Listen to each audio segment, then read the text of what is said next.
Segundo livro dos Reis, capítulo de número 6. Por favor, leiamos a partir do versículo 8. O rei da Síria fazia guerra a Israel e consultou com os seus servos, dizendo: em tal e em tal lugar estará o meu acampamento. Mas o homem de Deus enviou ao rei de Israel, dizendo: guarda-te de passares por tal lugar, porque os sírios desceram ali. Versículo 11, por favor. O rei se turbou com este incidente em seu coração, chamou os seus servos e lhes disse: não me fareis saber quem dos nossos é pelo rei de Israel? E disse um dos seus servos: não, ó rei meu senhor, mas o profeta Eliseu, que está em Israel, faz saber ao rei de Israel as palavras que tu falas na tua câmara de dormir. E ele disse: vai e vê onde ele está, para que eu envie e mande trazê-lo. E fizeram-lhe saber, dizendo: eis que está em Dotã.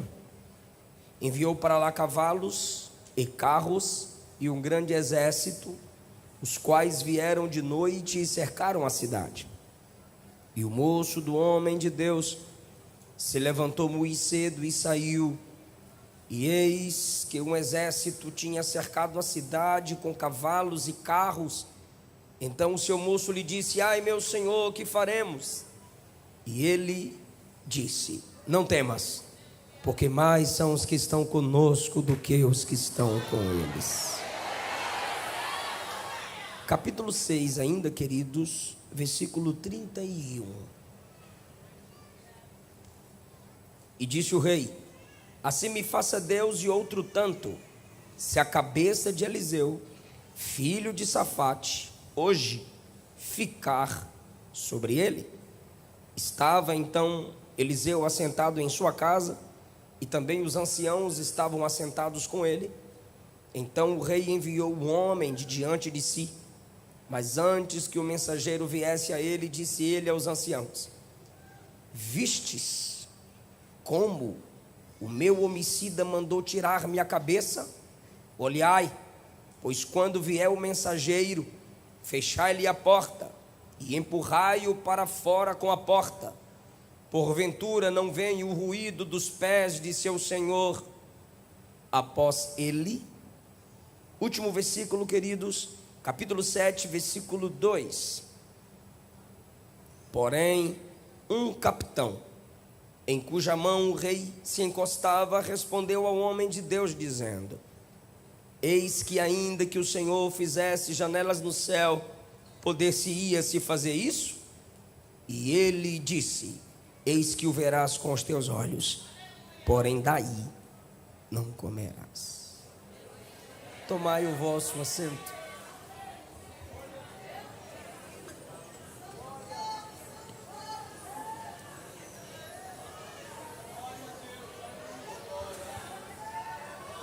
Queridos, eu quero expressar a minha gratidão por estar com vocês pela primeira vez.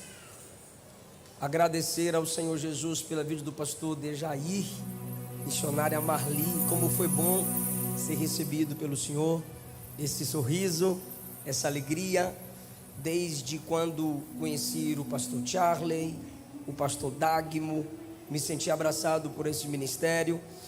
E vejo Deus prosperando vocês e os fazer crescer cada vez mais. Deus tem muito mais para fazer nesta igreja e através desta igreja.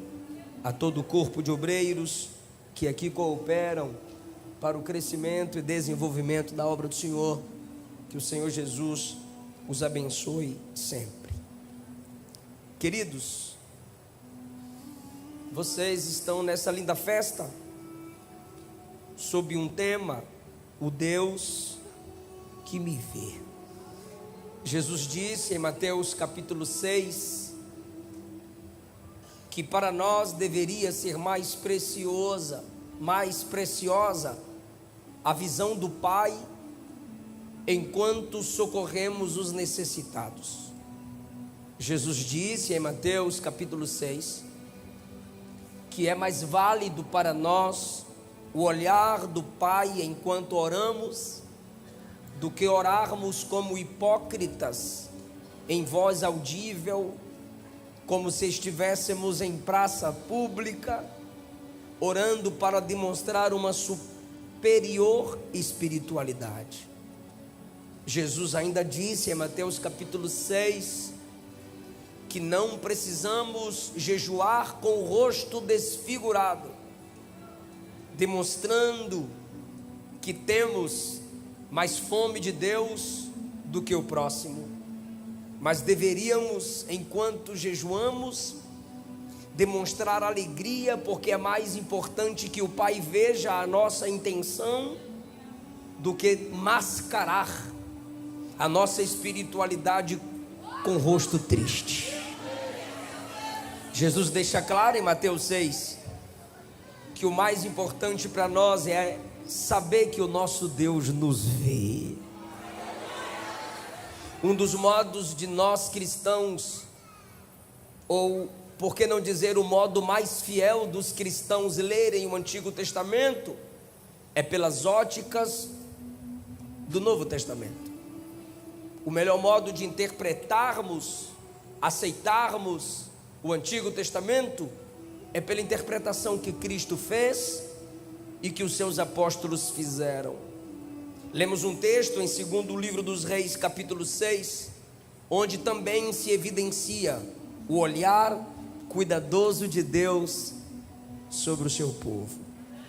Preciso contextualizá-los a partir da leitura que fizemos. Houveram 2 profetas considerados javistas. Javistas são profetas de Javé, Jeová, num tempo em que a maioria dos profetas haviam se corrompido.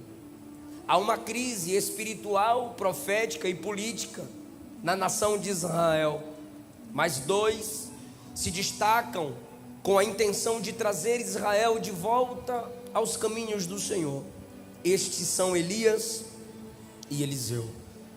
Eliseu é sucessor de Elias, recebeu desse um sinal de que era necessário segui-lo para ser treinado no ministério profético. E o sinal foi Elias lançar a capa sobre ele. Quando a capa é lançada sobre Eliseu, ele entende o chamado, beija seus pais, se despede dos mesmos, abandona a sua profissão e agora vai seguir o profeta Elias por onde este fosse. No momento de desânimo, enquanto fugia de Jezabel, Elias havia dito ao seu moço: me deixa só, fica aqui, eu vou partir sozinho. E o rapaz abandonou Elias.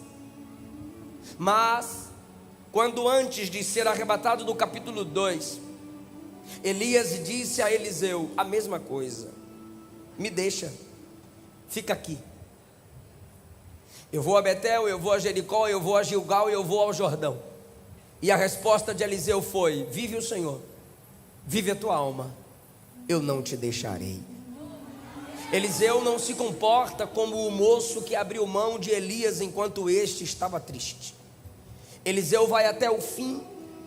Quando Elias percebe que Eliseu não vai abandoná-lo, Elias diz: pede-me o que queres. Ou seja, por que tanta insistência em ficar comigo? Eliseu diz: eu quero a porção dobrada do seu espírito.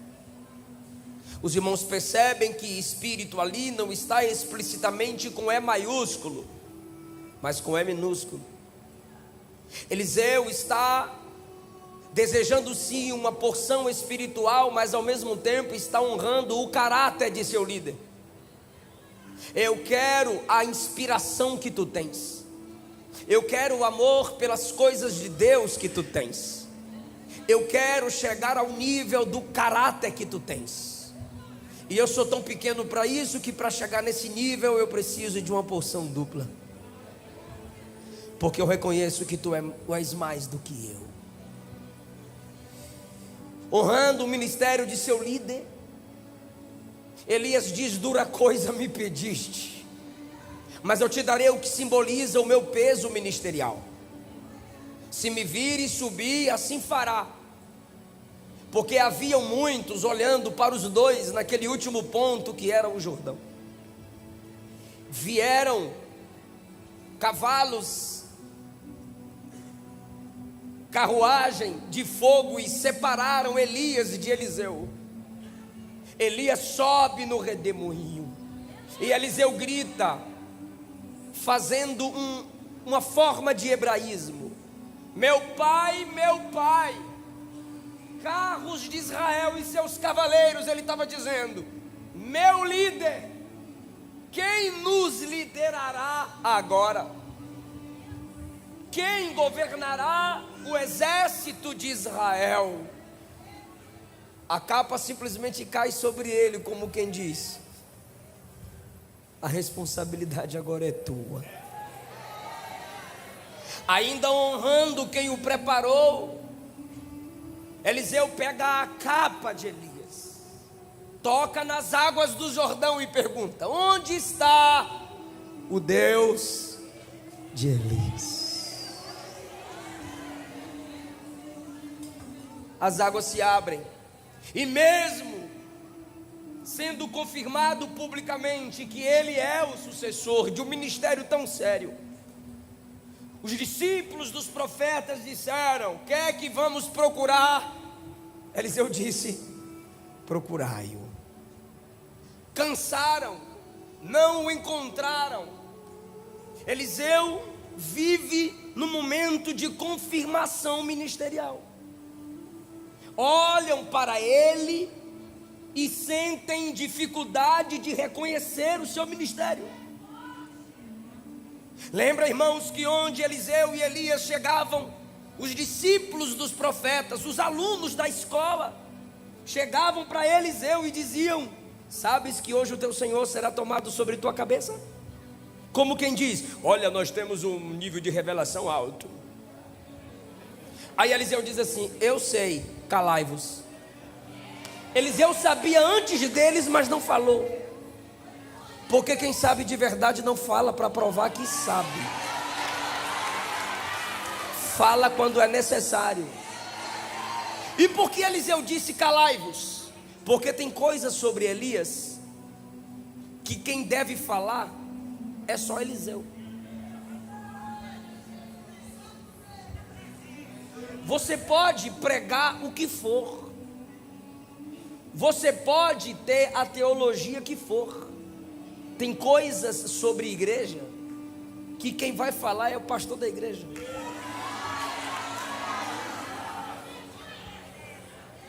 Tem coisas à liderança que só vai falar a eles quem é líder. Existem verdades sobre Elias que eles podem saber, mas só Eliseu é digno de falar. Se Eliseu, que é digno de falar, não fala, por que eles estão falando? Por isso Eliseu diz: eu sei, calai-vos. Eles tinham dificuldade de reconhecer o ministério dele. Quando Eliseu chega em Betel, rapazes idólatras, pois em Betel a idolatria dominava. Eles disseram a Eliseu: sobe, calvo. É um desrespeito duplo. Sobe. Nessa expressão sobe, eles estavam dizendo: tu se acha o sucessor de Elias? Então sobe, igual ele subiu. Calvo, sobe calvo. Pesquisadores dizem que Eliseu estava calvo, porque lamentava a ausência do seu líder. Rapa a cabeça em lamento. Então eles afrontam Eliseu dizendo: faça a mesma coisa que Elias fez e creremos em você. E quando eles dizem tu és calvo, eles estão desrespeitando o luto de Eliseu. Por isso Eliseu lança uma palavra de juízo, orando ao Senhor. E Deus honra a palavra de juízo de Eliseu, porque ele é o representante de Deus naquela nação. Eliseu, eu disse aos irmãos que ele está vivendo um período de confirmação ministerial. Só que você que tem chamado de Deus precisa se acostumar com isso. O que, pastor? As pessoas têm dificuldade de respeitar o novo. E se você tiver chamado de verdade, você não teme ser perscrutado. Você não teme ser analisado. Porque não são os olhos dos homens que determinam o nosso ministério.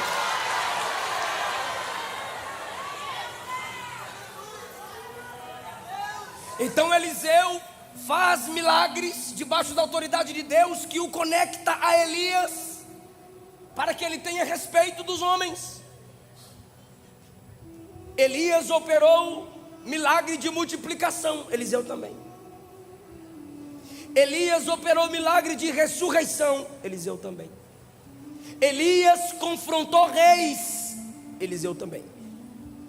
Só que ele não pode se conectar apenas ao passado para que seu ministério seja confirmado, porque a confirmação do ministério dele não se dá por lembrar Elias. A confirmação do ministério dele se dá por apontar para Cristo. Ele tem que também fazer milagres que façam as pessoas não só olharem para trás. Olha, ele é o sucessor de Elias mesmo.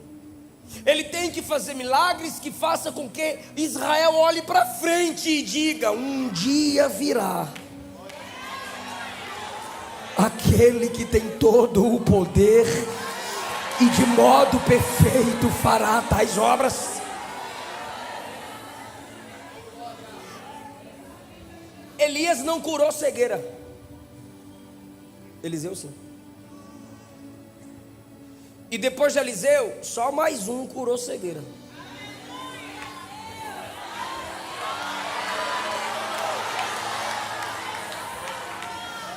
Elias não curou lepra, Eliseu sim. E depois de Eliseu, só mais um curou lepra. Agora tu vai dar glória mesmo. Elias vivo orou para morto ressuscitar. Porém Eliseu, da morte nos ossos, gerou vida.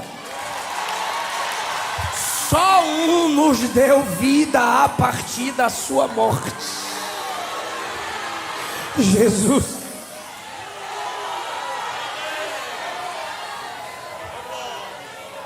Aleluia, aleluia, aleluia. O ministério próspero é aquele que honra Cristo, que aponta para Cristo, que lembra Cristo, faz diante dos homens, mas não depende dos olhares deles. E a única vez que Jesus cita Eliseu é no momento de rejeição.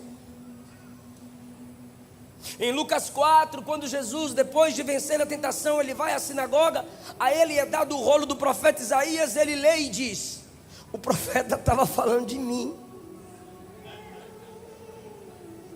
Quando ele diz que o profeta Isaías estava falando dele, todo mundo fitou os olhos nele e disse: mas ele não é o filho do Zé?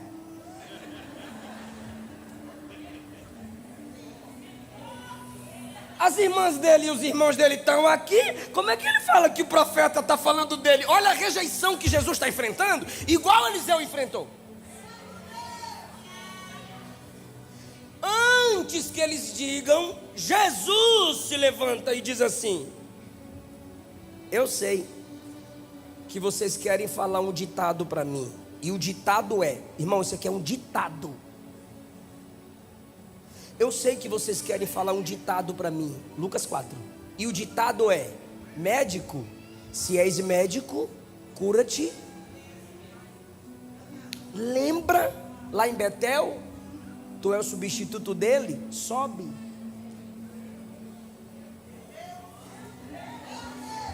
Tu é médico mesmo? Cura-te a ti mesmo. A questão é que quem tem chamada não tem dom para si.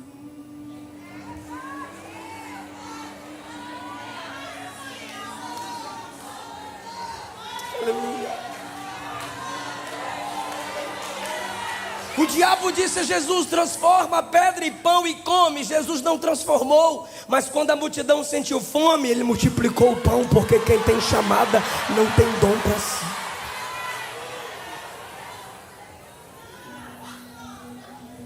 Se tu és o Cristo, o Salvador, desce da cruz. Se ele descesse da cruz, seríamos nós quem desceríamos para o inferno. Aí Jesus diz: eu sei que vocês querem me dizer o ditado: médico, se és médico, cura-te a ti mesmo. Isto porque profeta na sua terra não tem honra. É Jesus dizendo. Aí quando ele diz isto porque profeta na sua terra não tem honra, ele lembra de Eliseu e diz assim: haviam leprosos em Israel, mas Eliseu não curou leprosos em Israel. Interessante que o povo que está ouvindo Jesus, missionária Marli, é muito bom de Bíblia. Vou provar.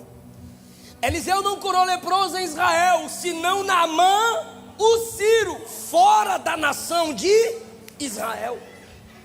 Jesus só disse isso, Jesus nem aplicou, nem explicou, só disse. Aí eles interpretaram o que Jesus disse e disseram assim: estás dizendo que exercerás o ministério fora de Israel?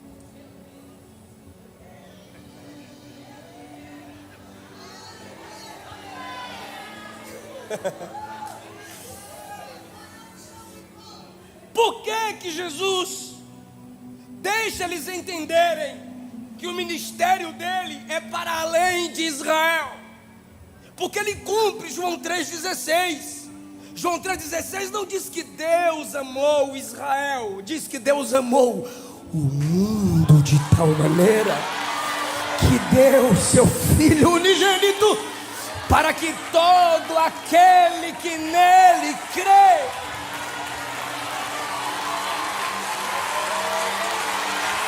não pereça, mas tenha vida eterna. Em Mateus 16, Jesus perguntou: o que os homens dizem sobre mim? E a gente às vezes fala assim, ó: eu não estou nem aí com o que dizem de mim. Jesus, o santo perfeito, perguntou assim: o que os homens dizem sobre mim? Eu disse a vocês que os homens têm dificuldade de reconhecer o novo. Aí disseram assim: Senhor, estão falando aí que tu és Jeremias, profeta com coração de sacerdote. Porque Jeremias denunciava os pecados na rua, mas quando chegava em casa ele chorava por aqueles que ele confrontava.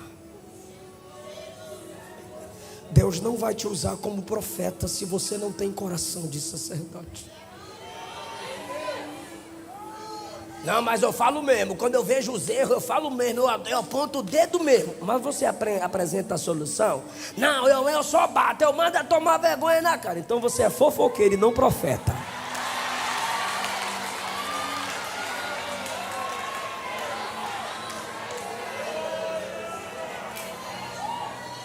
Senhor, estão dizendo que tu és Elias. Tu falas com autoridade e sem temor e enfrenta o sistema. Estão dizendo que tu és João Batista.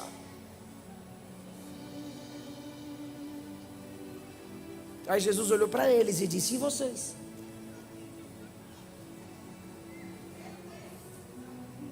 O que vocês pensam e dizem sobre mim? Jesus é tão lindo que não tinha como expressá-lo pelas opiniões humanas. O Espírito revelou a Pedro. E Pedro diz: tu és o Cristo, o Filho do Deus vivo. Jesus disse: Pedrão, isso não viria de tu. Não foi a carne nem o sangue que te revelou, mas o Espírito do meu Pai que está no céu. Vocês perceberam que eles não conseguiam olhar para Jesus por si mesmos e falarem: é o Cristo, é o Messias, é aquele sobre quem os profetas apontavam, é aquele sobre quem os profetas profetizaram. Não, eles olham para Jesus e comparam com os que haviam passado. Assim está Eliseu ainda no capítulo 6, vivendo um período de vivência para que seu ministério fosse confirmado. E é óbvio que o nosso ministério é confirmado diante das pessoas. Por quê, pastor? Porque nós servimos a Deus para a edificação delas. Eu só não posso usar o ministério para ostentação, mas fazer o meu melhor para que eu tenha diante da igreja minha confirmação ministerial, isso é bíblico.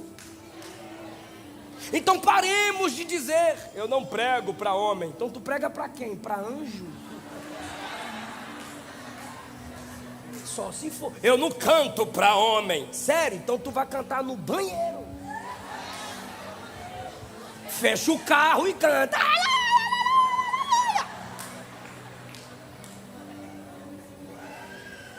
Porque apesar de não cantarmos para homens, nós cantamos diante deles.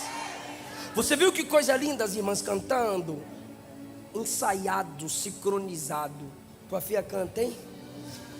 A gente lá no gabinete do pastor, ele virou a tela do computador para mim e disse: olha, pastor, essa abertura que as meninas fazem, a arte glorifica a Deus.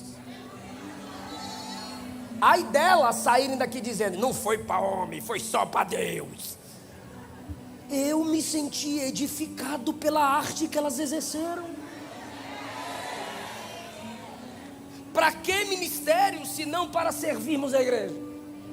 E agora eu venho para nós, obreiros, pregadores. Quem confirma o nosso ministério é a igreja.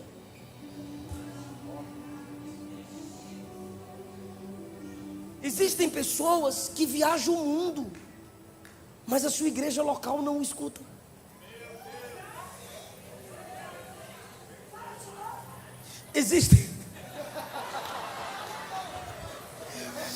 Existem pessoas que rodam o mundo, mas a sua igreja local não o escuta. Osiel Gomes, pastor Osiel Gomes, presidente da Assembleia de Deus em Tiriricau, Maranhão. O pai dele era o presidente do campo. E ele só viajando e pregando o Maranhão todo. E aí nas reuniões de obreiro, os pastores procuravam o pai dele para elogiá-lo. Mas o menino prega, hein? Que menino? O Osiel, prega muito, prega? O Osiel, prega?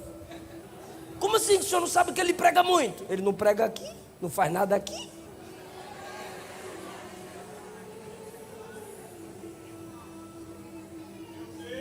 Deus ungiu a Davi, aleluia, e Saul perdeu a unção, mas ungiu Davi na presença dos irmãos. Saulo foi chamado no meio da rua, mas foi em comunhão com os discípulos de Jerusalém que ele conheceu mais de Jesus. 1 Coríntios capítulo 12, me mostre um dom na Bíblia que não seja dado para edificação da igreja. Todos os dons são para a edificação da igreja, porque é a igreja que confirma o nosso chamado. Então Eliseu se submete a isso, a depender de Deus para que seu ministério seja confirmado na nação.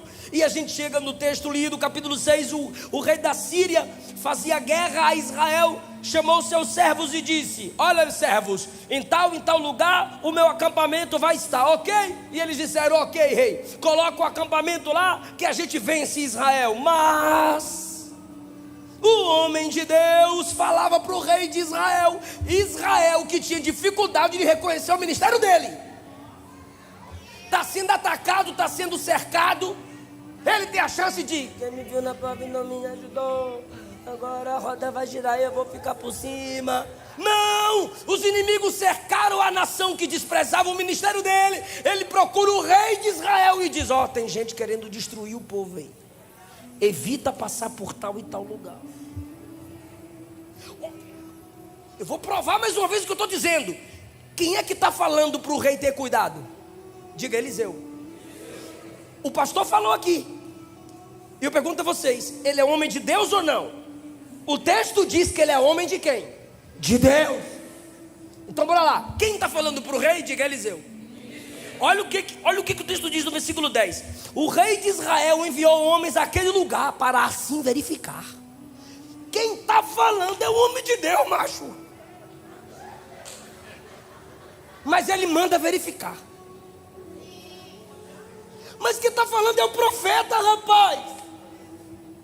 Mas ele tem tanta dificuldade de reconhecer a autoridade daquele homem. Por isso que Eliseu perguntou para Elias: meu pai, carros de Israel, seus cavaleiros. Meu pai é autoridade. Quem será a autoridade sobre o exército de Israel? Aí Elias diz: toma, é tu. A capa vem. Aí o rei diz: bora lá verificar se esse negócio aí é verdade mesmo. Para a glória de Deus, diz o texto, e acontecia conforme Eliseu falava. O texto não diz que Deus mandou Eliseu falar. O texto não diz que Deus revelou. O texto diz que Eliseu avisava para o rei onde o exército montava seu acampamento. Por quê? Porque quando se fala a verdade, não é necessário usar o nome de Deus para dar peso às nossas palavras. Toda verdade é a verdade de Deus. Infelizmente, os piores mentirosos da nossa geração são aqueles que usam o nome de Deus para dar peso às suas palavras. Chamaram Tomás de Aquino. Vem ver uma vaca voando.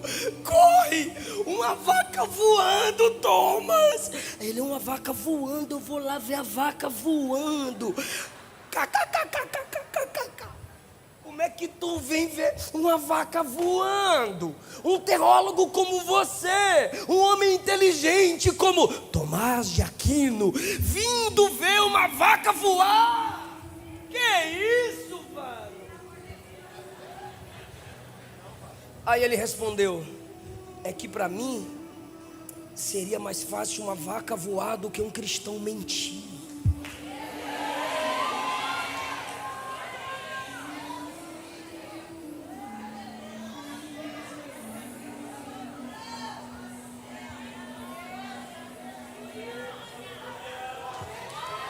A palavra é a verdade, Jesus é a verdade, o Espírito Santo é o Espírito da verdade. Falemos a verdade. O rei verificava e era como Eliseu falava. O rei se turbou e disse: quem é dos nossos que está lá? Aí disseram para o rei: não é ninguém daqui que está lá não, é gente de lá mesmo.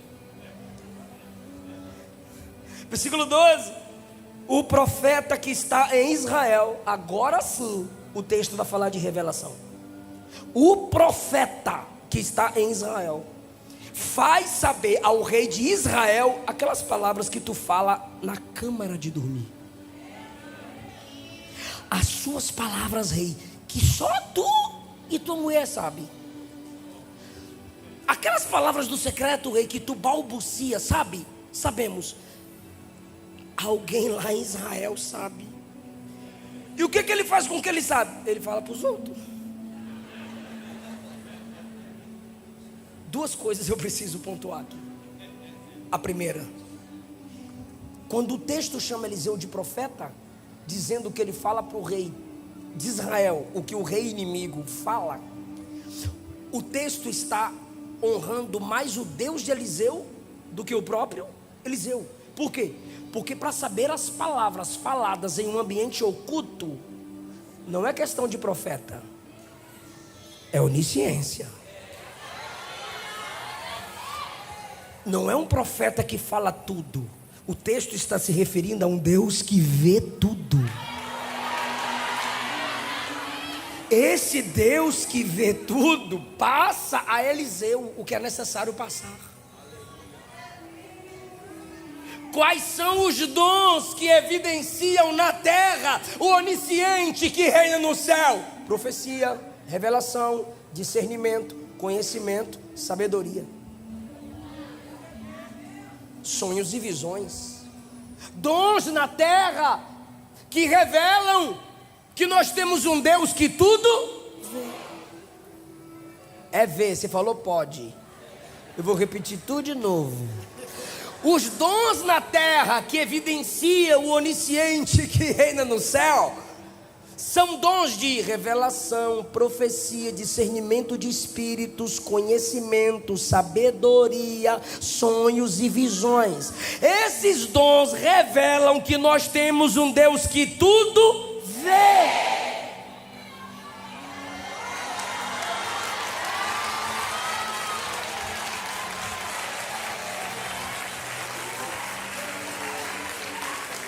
Eu estou me esforçando aqui para trazer o tema para cá, porque quando eu estava entrando na cidade, a missionária, o senhor sabe o tema, né? Eu senti a pressão. O senhor está ligado no tema, né?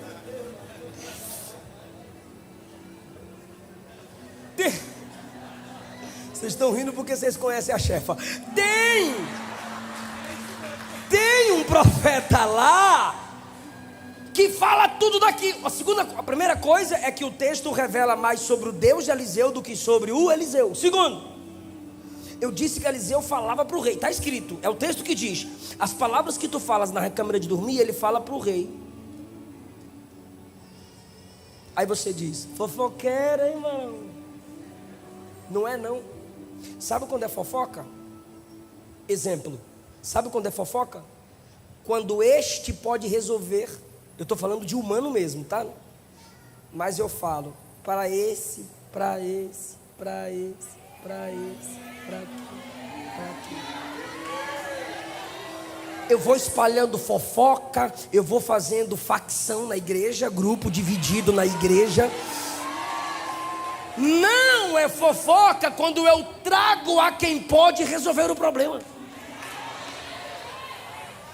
Gênesis 37, José trazia ao pai más notícias sobre o comportamento dos irmãos. José não saía falando para os 11, ele falava para o pai, porque na mesa redonda o pai corrigia um por um. Se você não fala para quem pode solucionar o problema, aí sim é fofoca. Lembra de 1 Coríntios capítulo 1? Paulo disse à igreja em Corinto: estou sabendo que há divisões em vocês, porque a família de Cloe falou para mim. E ele ainda escreve: foi a família da irmã Cloe que falou. Mas ele diz: falou para mim.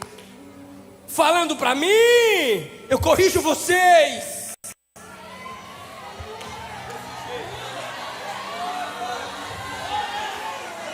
Não é questão de falar muito, é falar na hora certa, para a pessoa certa, sobre a coisa certa. E para de ser covarde, deixa com Deus. Não!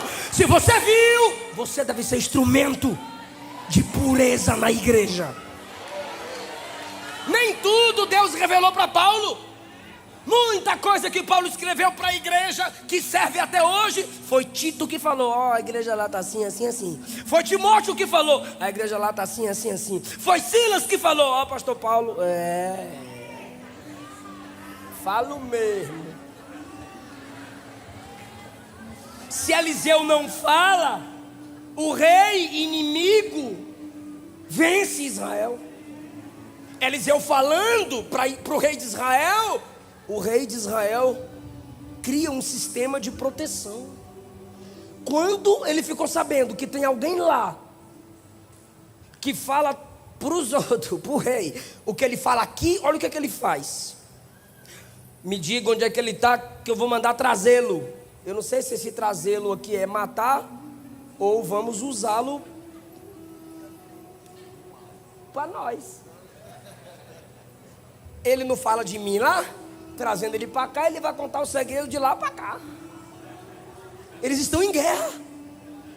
Enquanto o rei de Israel tem dificuldade para reconhecer o ministério de Eliseu, o rei de fora diz: esse cabra é bom, bota trazer.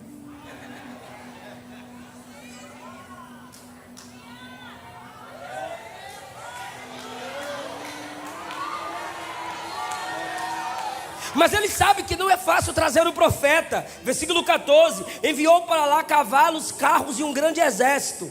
Eu sei que é chato, mas é pedagógico. Fala comigo. Enviou para lá. Diga: cavalos, carros e um grande exército. Olha que coisa linda, isso aqui para mim é lindo, para mim é impactante. Versículo 8: o rei fazia guerra contra a nação de Israel e colocava acampamento. Contra a nação de Israel, ele vai montando destacamento, ele vai montando acampamento. Mas contra o profeta, cavalos, carros e um grande exército. Contra Israel, acampamento. E contra um profeta, cavalos, carros e um grande exército. Por que, rei? Um crente que ora é mais perigoso que uma nação inteira. Um crente que ora. Aleluia! Quando fores orar, entra no teu quarto, ora em secreto, e o Pai que te vê em secreto te guarda, te recompensa, te protege. Aleluia!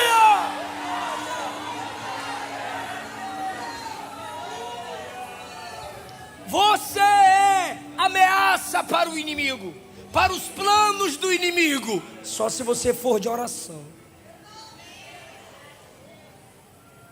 E aí, meu irmão, o exército vem e cerca o local que Eliseu está, Dotã.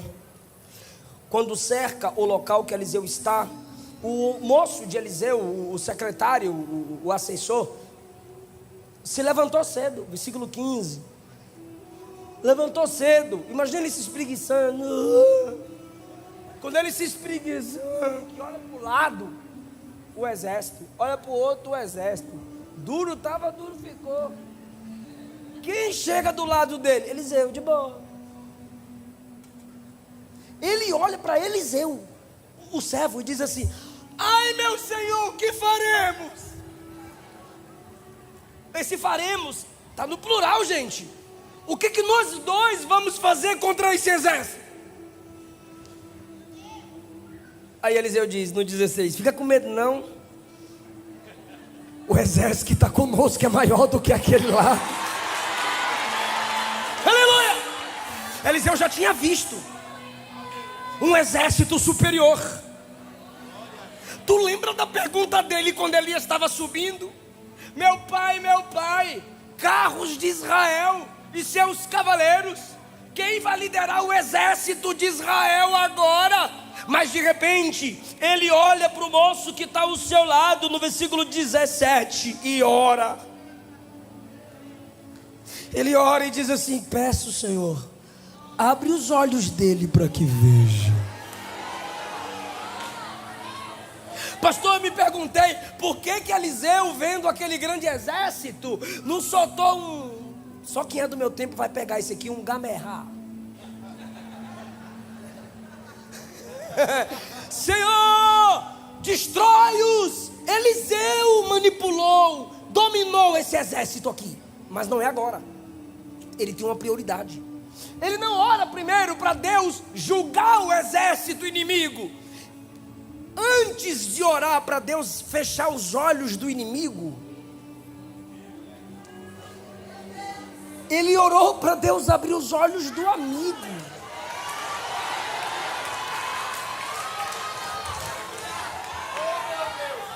Porque não adianta eu bater na ideologia de gênero lá, sem ensinar o Gênesis para meus filhos aqui.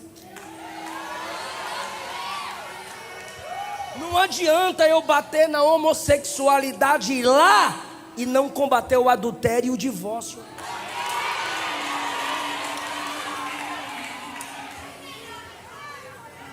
Tão perigoso quanto o inimigo que vem é quem está do meu lado sem a visão que eu tenho.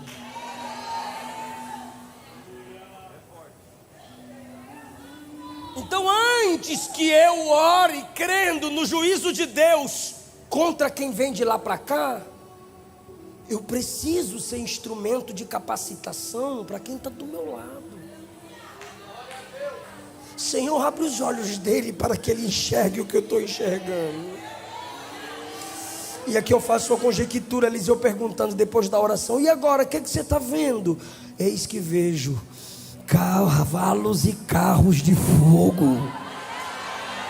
Agora ele conseguiu ver o exército do céu para protegê-los. Aí no dia, irmão, era só ficarem quietos, mas vieram para cima. Os inimigos, no versículo 18, desceram a ele, vieram a Eliseu. Enquanto eles estavam lá, Eliseu está aqui, ó, abre os olhos dele, Senhor. Mas quando eles acabam de orar aqui, os inimigos estão vindo em seus cavalos. Aí Eliseu estende a mão e diz: fecha os olhos dele, Senhor.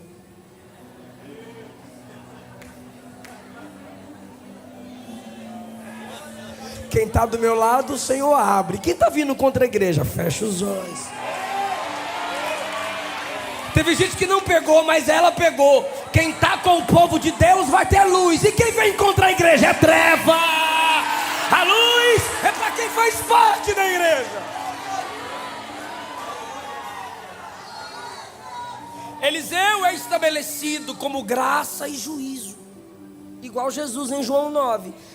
Jesus cura o olho do cego em João 9. Aí quando vieram questionar a cura, ele disse assim: vocês são cegos. Nós fariseus somos cegos? Sim. E ele era cego, agora vê. E nós? Vocês pensam que veem, mas são cegos. Por quê? Porque ele me reconhece como Senhor e Salvador. Vocês não. Quem me segue não anda em trevas, já passou das trevas para a luz.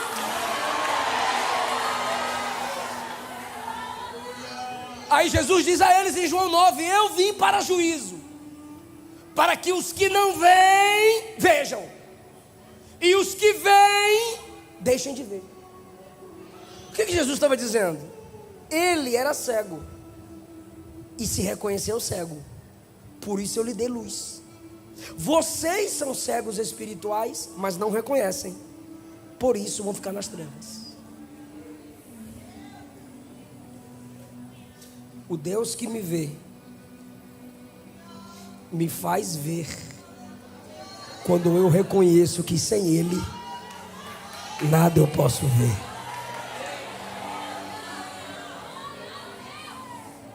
Fere os olhos deles, ó Senhor. E o texto diz: e o Senhor os feriu de cegueira, ficaram cegos, conforme a palavra do profeta. A igreja também é assim. O que? Ela abre e fecha. Tem gente que ainda não reconheceu a autoridade da igreja.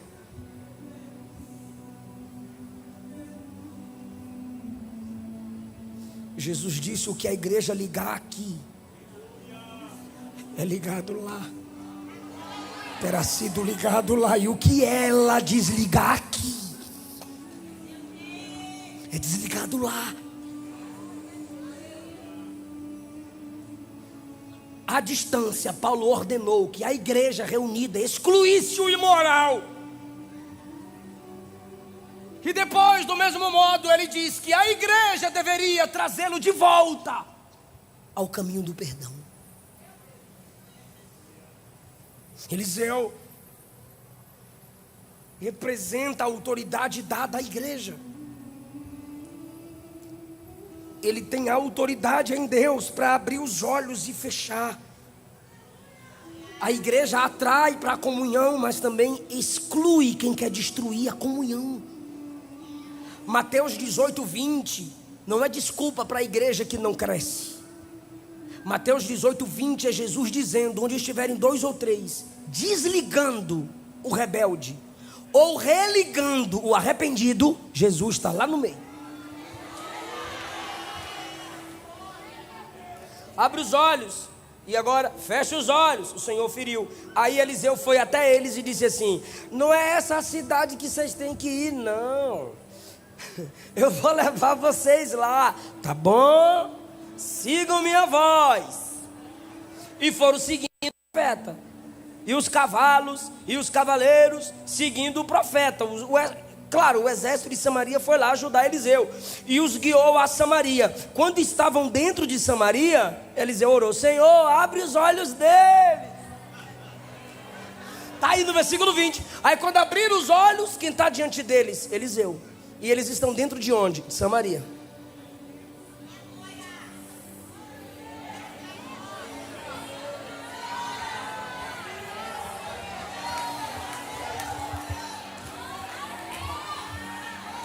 Nesse momento, quando o exército inimigo está dominado pela nação de Israel, o rei de Israel fica empolgadinho, olha para o profeta Eliseu e diz assim: Feriluzei, meu pai, Feriluzei. Ele chama Eliseu de pai. Do mesmo modo que Eliseu chamou Elias de pai, o rei chama Eliseu de pai, porque ele é o rei, ele tem um governo, mas Eliseu é pai, ele tem autoridade. Posso matá-los, meu pai? Posso feri-los? Eliseu fala assim: você fere quem tu toma como prisioneiro. Esses aqui são meus. Está aí no 22. Aí Eliseu fala assim, ó: não é para matá-los. É para fazer o quê, meu pai? Coloca a mesa, põe pão e água.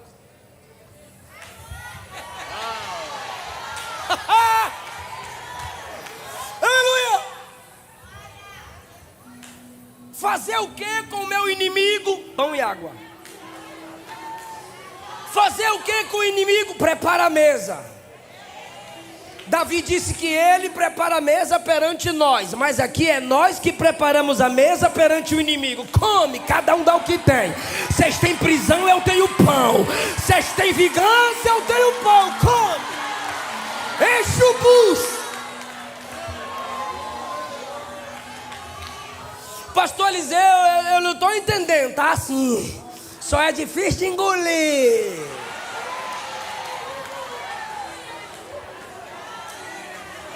Davi, o que é que você faz? Vou perdoar Saul. E quando ele morrer, eu vou chorar. José, o que é que você faz? Eu tenho que perdoar. Mas eles estão com roupas velhas. Vou dar roupa nova para eles. Mas eles tiraram a roupa tua. Aí eu dou a roupa para eles porque... Daniel, Nabucodonosor destruiu sua pátria, sua família, seus amigos. Eu estou aqui para ser instrumento de Deus. O que a nação precisar, eu vou falar. Jesus, o Senhor viu quem é que está na mesa, vi. E o Senhor pegou a bacia para quê? Para lavar os pés de todos. Mas chegar no pé de Judas, o Senhor pula, né? Não, vou lavar os pés de todos.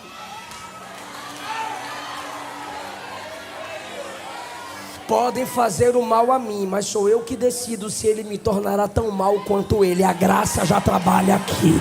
A graça já agiu em mim.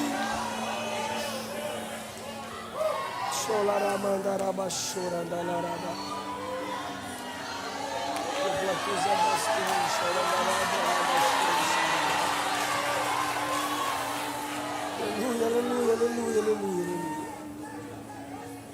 Se Eliseu não é homem de oração, ele não consegue. Só que no texto diz que ele orou 3 vezes: abrir os olhos do moço, fechar os olhos dos inimigos e abrir os olhos dos inimigos. Porque se você não ora diante daquele que te vê, você não consegue amar, perdoar, superar.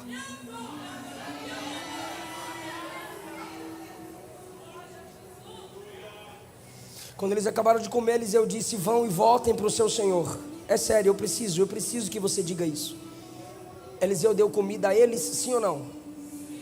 Última pergunta, galeria, vem comigo. Eliseu os alimentou, sim ou não? Então Eliseu matou a fome, né?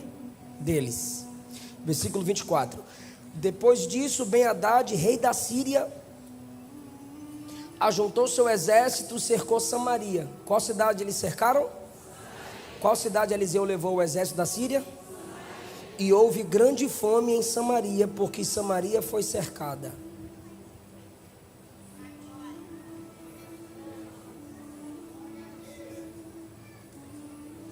Eliseu pega os inimigos, leva para dentro de Samaria e dá comida.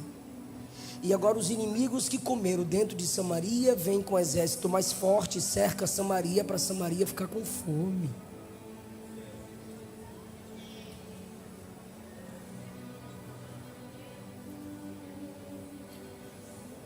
Está na Bíblia.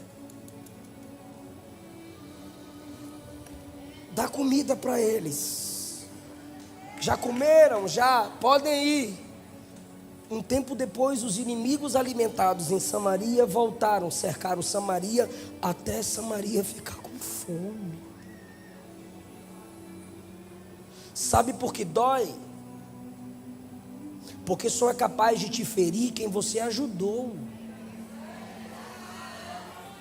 Sabe quem machuca o coração de uma mãe? É um filho.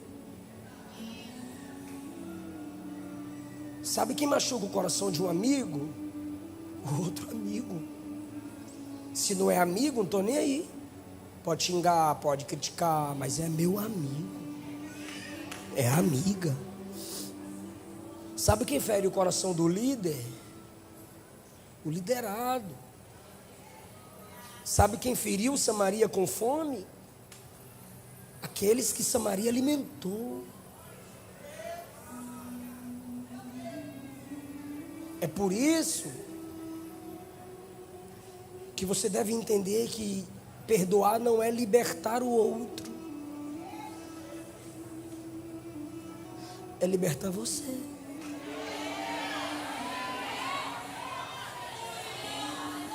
Quando você perdoa, você não tem garantia de que o outro não vai repetir mais o mal.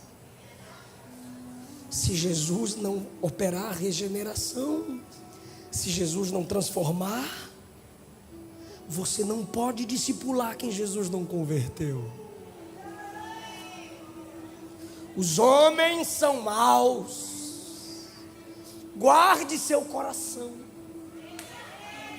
Preserve seu caráter em Deus. Que Ele guarde a sua alma. Os mesmos alimentados cercam Samaria, até Samaria ficar faminta. E agora, pastor? E agora?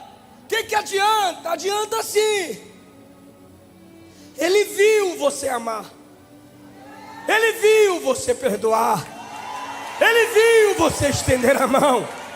Ele viu você acreditando. Se você ficar esperando recompensa de homem, é porque você fez para o homem ver. Mas se você espera a recompensa dele, é porque você confia na visão dele. Olha o que o rei diz. Quando o rei olha para o exército cercando Samaria, o rei diz assim: que Deus faça pior comigo. Se Eliseu permanecer com a cabeça sobre o pescoço. Por que ele ameaça Eliseu? Porque ele pensou o seguinte, pastor: esse exército só está aqui agora por causa de Eliseu. Se Eliseu não desse comida, eu os mataria. Eu te pergunto, não seria mais fácil matar os inimigos? Sim ou não? Era só matar, o inimigo não viria. Mas quem disse que ser crente de verdade é fácil? Quem disse que imitar Deus é fácil? Quem disse que depender do olhar de Deus é fácil? É mais fácil parecer correto, hipócrita, do que ser correto.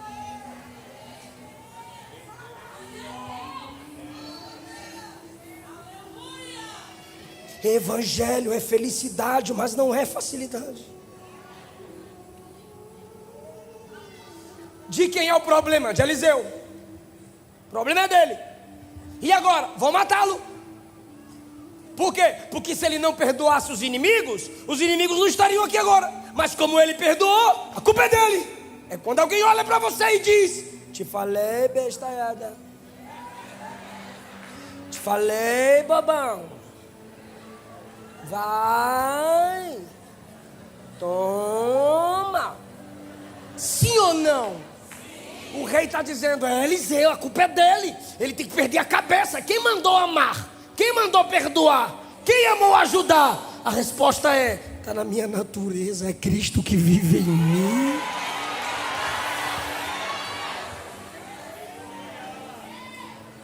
A minha recompensa vem dele. Eu estou encerrando, é sério. Quando o rei diz isso, por favor, é sério, eu preciso disso. O rei arrancou a cabeça dele ou só disse? Isso, então vou perguntar mais uma vez. O rei arrancou ou só falou?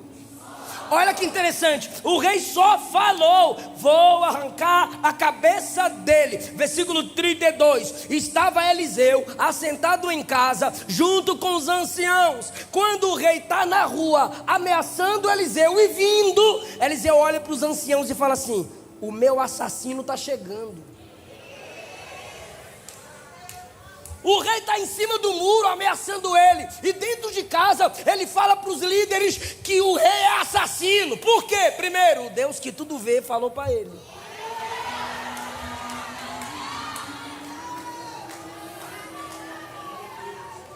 Estou no tema.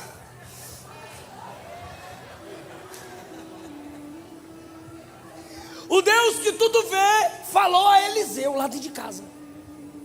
Segunda coisa, lembra que eu te perguntei se o rei tinha arrancado a cabeça? Mas o rei não arrancou, o rei só.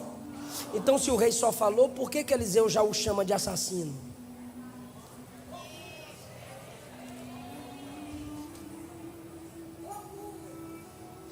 Porque suas palavras revelam o seu caráter.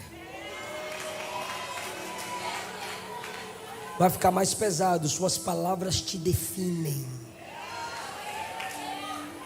Pastor, eu não sabia. Então vigia com suas palavras. Põe guarda sobre minha boca, Senhor. Toca-me com a brasa viva do altar, Senhor. A boca vai falar do que cheio estiver o coração. Que o Senhor limpe o nosso coração e encha da palavra. Só que aí, irmão, quando ele chega na porta do profeta, aí ele dá um passo atrás. Quando ele chega na porta do profeta, Eliseu fala, antes que ele chegue, Eliseu falou bem assim para os líderes: fechem a porta, olha só, ó, fechar-lhe a porta e empurrai-o. Está falando dele. Fecha a porta e empurrai-o para fora. Lança ele para fora com porta e tudo, se ele forçar. Mas espera aí, Eliseu, oi, cadê os anjos? Que anjo? Os anjos que tu viu de foguinho. Cadê os anjos, Eliseu? Os anjos foi para aquela experiência, não para essa. Lá eu vi anjo, aqui eu não estou vendo. Para que eu vou inventar? Lá tinha anjo, fiquei tranquilo. Aqui eu não estou vendo. Não, mas cadê seu? Tem crente assim, né? Meu anjo, tu é espírita, irmão. Tu é crente, irmão. Os anjos não estavam lá, irmão. O que Eliseu disse? Mete a porta na cara dele. E se ele forçar, empurra ele com porta e tudo. Eu conheci a missionária aquela em Gaspar. E ela disse que fazia uma obra missionária numa mata fechada antes de chegar numa aldeia indígena. E ela, Senhor, eu preciso de um presente. E Deus me deu o presente, pastor. Falei, qual foi o presente, irmã? Ela falou, uma 12.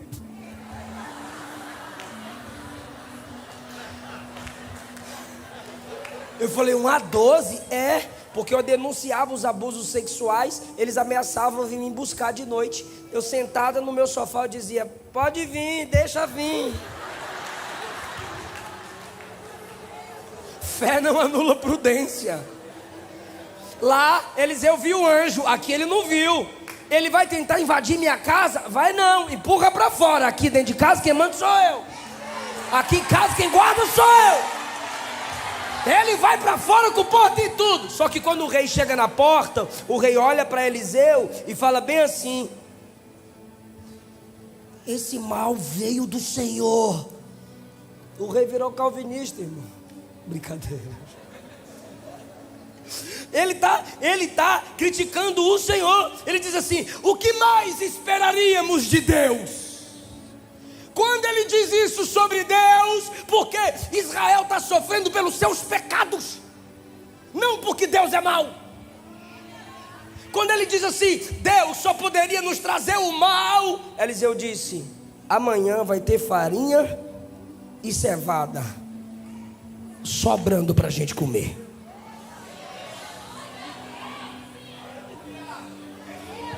Não fala do meu Deus. Aí o capitão quis tirar onda com o profeta. Ainda que esse Deus abrisse janelas no céu, a gente não ia ter esse tanto de comida aqui amanhã. Eliseu disse: tu vai ver, mas não vai comer.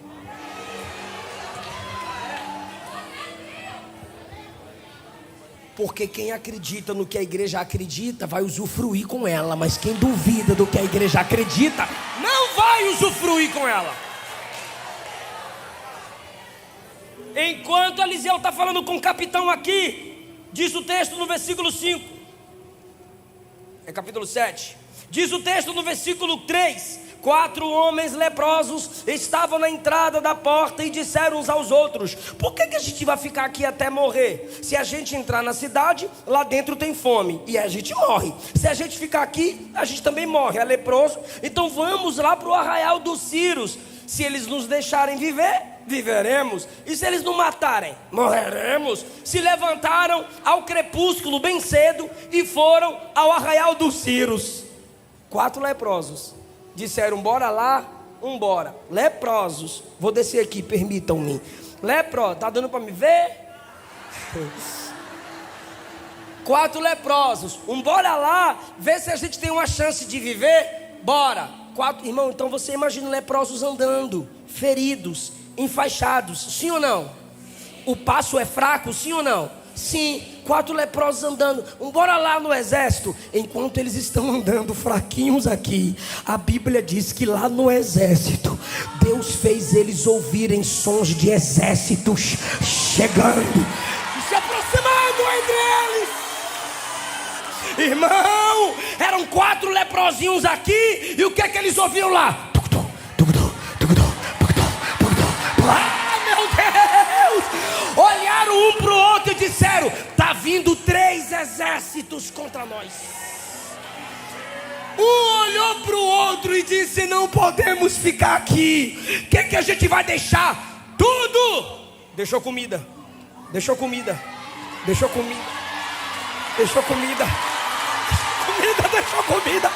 Foram abandonando a comida, deixaram a comida para trás.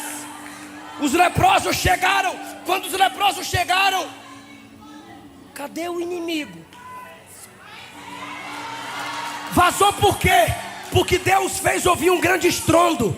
Mas o nosso passo é fraquinho. Seu passo é fraquinho, mas o seu Deus é forte.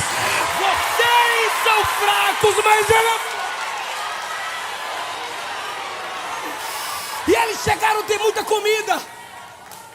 Quando eles estão comendo, imagina a cara cheia de comida. Um olhou para o outro e falou assim: o que a gente está fazendo? Aí o outro disse: comendo. Aí ele disse: não é isso que eu estou falando. O quê? É que Samaria está com fome. E a gente tem a notícia da providência. Bora lá falar que tem comida. Bora. Aí voltaram os 4. Chegaram na porta da cidade. Tem que ser nós 4, porque a lepra atinge as cordas vocais, tá, galera? Tá bom. No 3, 1, 2, 3, Aí os atalaias: pois não.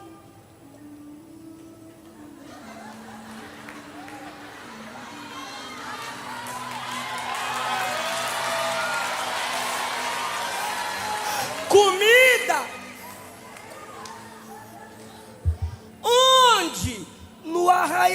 nossos inimigos.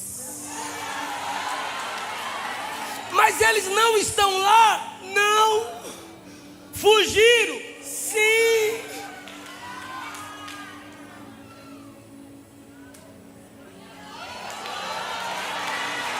Aleluia. Imagine, pelo amor de Deus, imagine o exército sírio. Bora lá pegar eles agora? Bora. Deram comida para nós pensando que nós vai se deixar vencer por causa de comida. Tá na cabeça que é para matar, bora matar mesmo. Vambora. Pega espada. Pega a comida também. Tem que levar comida. Pegou a espada e a comida. Pegou a espada. Todo mundo pegou espada e comida. Sim, ô rei. Espada e comida. Então temos que levar espada e comida, porque a espada é para nós matar e a comida é para nós se fortalecer contra eles, tá bom? Tá bom. Aí lá de cima Deus dizendo: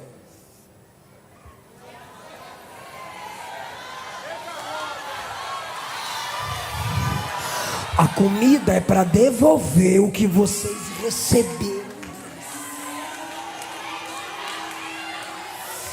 Deus não fica devendo nada.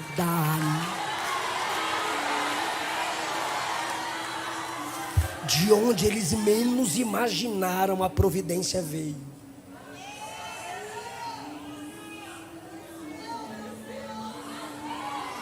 O Senhor é o seu pastor e nada te faltará. Buscai primeiro o reino de Deus e a sua justiça, e todas essas coisas, comer, beber, vestir, vos serão acrescentadas. Teve gente que não entendeu, mas a maioria entendeu. O meu Deus, segundo a sua riqueza em glória, suprirá todas as vossas necessidades. Jeová Jireh, Jeová Jireh, Jeová Jireh, Jeová Jireh. Jeová Jireh. Aleluia. Pode ficar em pé e adorar, porque Ele está provendo. Ele cuida.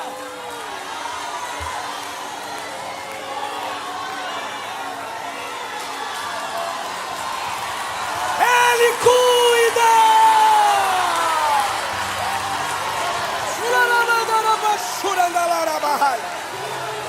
Ele cuida da tua casa, cuida da tua família, cuida do teu ministério, cuida da tua saúde. Ele é Jeová Jireh.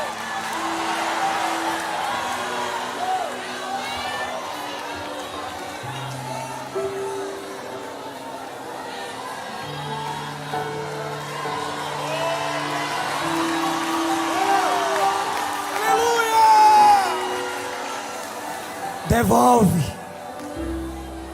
Devolve, restitui. Vai valer a pena, irmã. Vai valer a pena, irmão. Não se arrependa de ter amado. Não se arrependa de ter imitado Cristo. Não se arrependa de ter ministrado graça.